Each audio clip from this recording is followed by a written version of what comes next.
Bonjour et bienvenue à tous. Vous êtes bel et bien sur votre chaîne d'information préférée, Actualité africaine. L'information nous place au sommet du monde et nous avons pour préoccupation majeure de vous informer non seulement sur l'actualité à l'échelle continentale, mais aussi mondiale. Alors, si vous êtes nouveau sur la chaîne, pensez à vous abonner.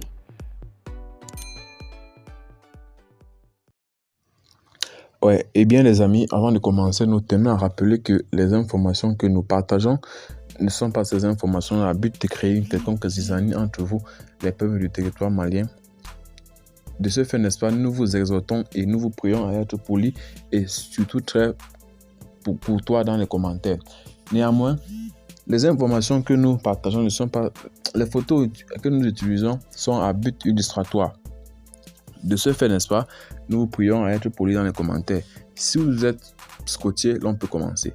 Faisons encore aujourd'hui un petit tour du côté du Mali pour, n'est-ce pas, déguster la quintessence de l'information selon laquelle la CEDEAO envisagerait soulever les décisions ou les peines qui pesaient contre le Mali.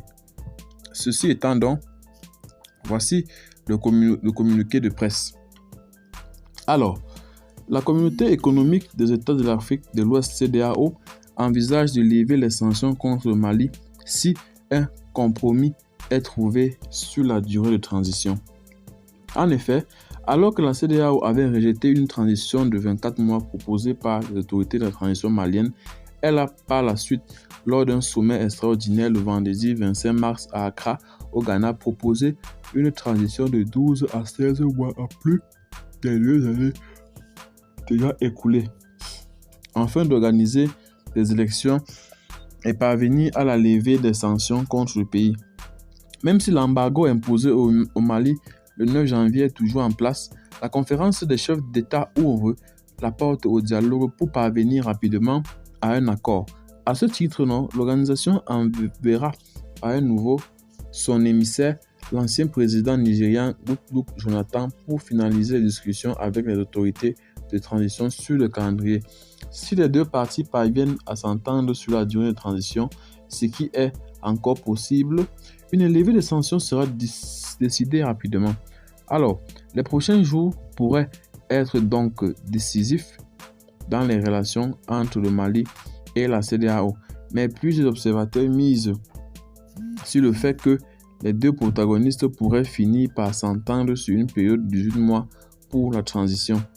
Le Mali a été durement sanctionné par la CEDEAO après que les autorités de la transition ont prolongé la durée de la transition et estimé qu'il leur fallait jusqu'à 5 ans pour mettre en place les réformes et rétablir la sécurité dans le pays avant toute élection.